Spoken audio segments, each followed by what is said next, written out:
పొద్దున్నుండి ఇంటి పనులు చేశాను కదా, బాగా అలసిపోయాను సార్. ఎవరైనా అలసిపోతే రెస్ట్ తీసుకుంటారు, అంతేగాని ఐస్ క్రీమ్ తినడానికి వెళ్తారా? ఇవాళ మొట్టమొదటిసారిగా మీ మేనత్త ఇంట్లో అడుగు పెట్టారు కదా సార్, ఆ సంతోషంలో అయినా ఒక ఐస్ క్రీమ్ ఇప్పించవచ్చు కదా ప్లీజ్. సరే సరే పద.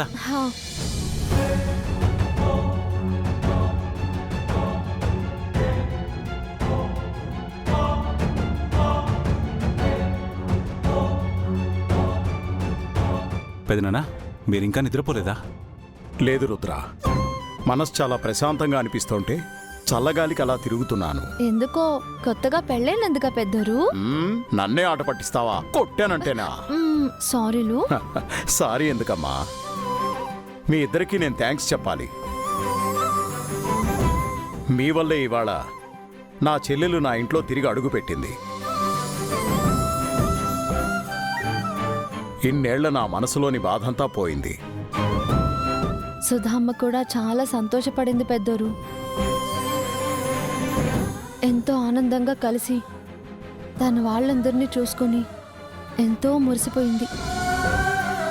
అమ్మగారు కూడా సుధామ్మని క్షమించగలిగితే బాగుండేది. అసలు అమ్మగారికి సుధామ్మగారు అంటే ఎందుకంత కోపం? ప్రేమించి పెళ్లి చేసుకున్నందుకేనా? గంగా, పెదనాన్న సంతోషంగా ఉన్న టైంలో ఈ టాపిక్లన్నీ ఎందుకు డిస్కస్ చేస్తున్నావు?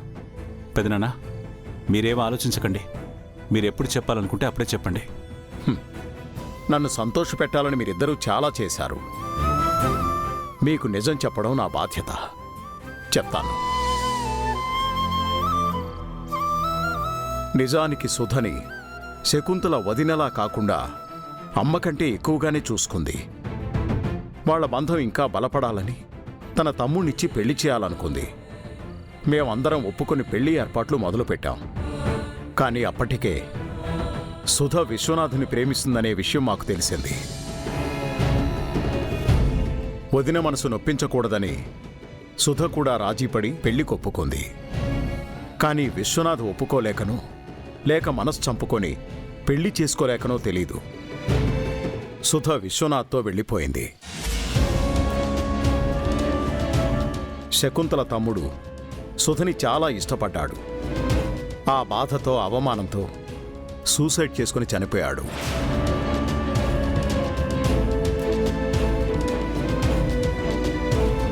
ఆ కోపంతో రాఘవ విశ్వనాథిని రౌడీలతో కొట్టించే ప్రయత్నం చేశాడు.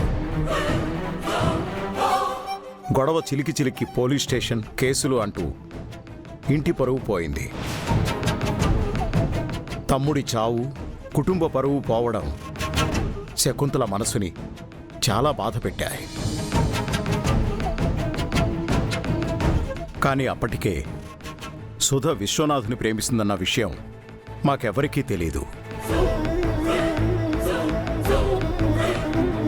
అందుకే శకుంతల సుధను అంతగా ద్వేషిస్తోంది. అత్తమ్మని చూసి పెద్దమ్మ ఎందుకింత కోపంగా ప్రవర్తిస్తుందా అనుకున్నాను. కానీ ఇప్పుడు ఇదంతా విన్నాక పెద్దమ్మ మనసులో ఎంత బాధను అనుభవిస్తుందో అర్థమైంది. నిజమే రుద్ర, తమ్ముణ్ణి కొడుకుని కోల్పోయి ఆ బాధతో తనకిష్టమైన వాళ్ళెవరైనా సరే దూరం అయిపోతారనే భయం ఏర్పడిపోయింది. అందుకే ప్రమీలని కూడా బయటకు పంపడానికి ఇష్టపడలేదు. తనలో చోటు చేసుకున్న అభద్రతాభావం వల్లే తన కోపం కంట్రోల్ చేసుకోలేక అలా ప్రవర్తిస్తోంది. స్వతహాగా శకుంతల మనసు చాలా మంచిది. తను మునుపటి శకుంతలలా ప్రశాంతంగా ఎప్పుడు మారుతుందో ఏమో. ఆ రోజు త్వరలోనే వస్తుంది పెదనాన్న. పెద్దమ్మ కూడా అత్తయ్యను క్షమిస్తుంది. మన రెండు కుటుంబాలు కలిసి సంతోషంగా ఉంటాయి. మనందరం సంతోషంగా ఉండాలని ఆ భగవంతుని కోరుకుంటున్నాన్రా.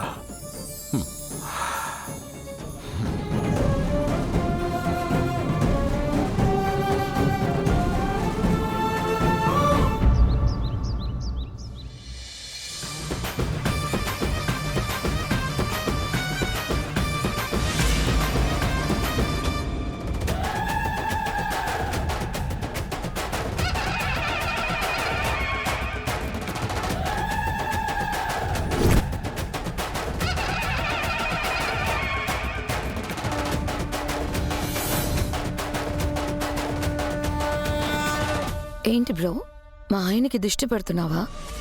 ఏదో చేయక ఇన్నాళ్లకు సిన్సియర్గా వర్క్ చేస్తున్నట్టున్నాడు. మా ఆయన్ని చెడగొట్టాలని ప్లాన్ చేస్తున్నావా ఏంటి?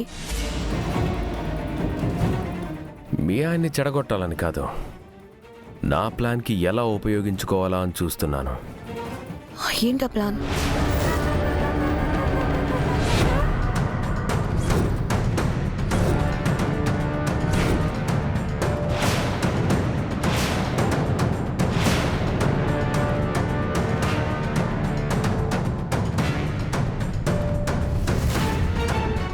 సూర్య, 2 hours నుంచి కంటిన్యూగా వర్క్ చేస్తున్నావు. కాసేపు రెస్ట్ తీసుకో. ఒక హాఫ్ అన్ అవర్ ఇష్క అయిపోతుంది.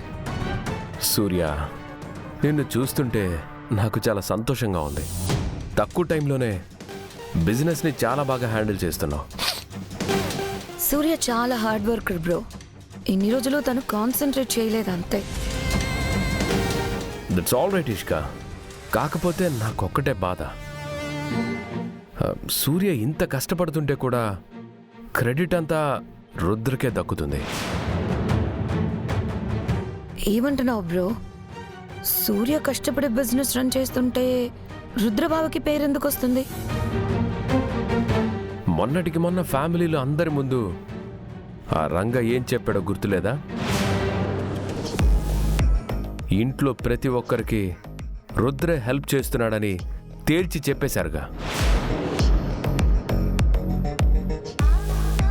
Come on bro, project Rudrababu రికమెండేషన్తో రావచ్చు, కానీ ప్రాజెక్ట్ రన్ చేసేది సూర్యనే కదా.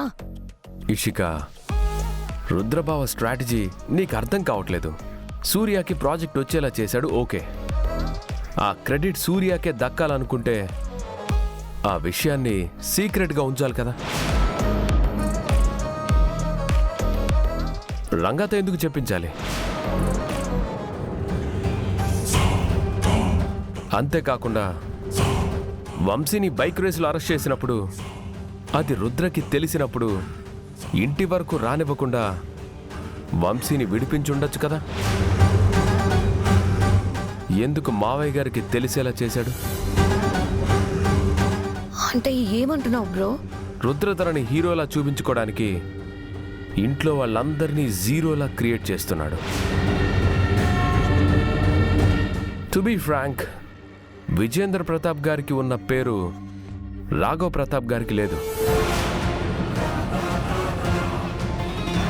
అదే విధంగా రుద్ర ప్రతాప్కున్న పేరు సూర్య ప్రతాప్కి లేదు.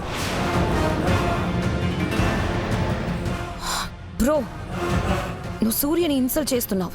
నేను చెప్పేది మీకు తప్పుగా అనిపించవచ్చు, బట్ ఇదే నిజం. మీరే ఆలోచించండి. వీధిలోకి వెళ్ళి రాఘవ్ ప్రతాప్ గారి ఇల్లు ఎక్కడా అంటే ఎవరా అని ఆలోచిస్తారు. అదే విజయేంద్ర ప్రతాప్ గారి ఇల్లు అని పూర్తి కాకుండానే తీసుకొచ్చి మరీ వదులుతారు.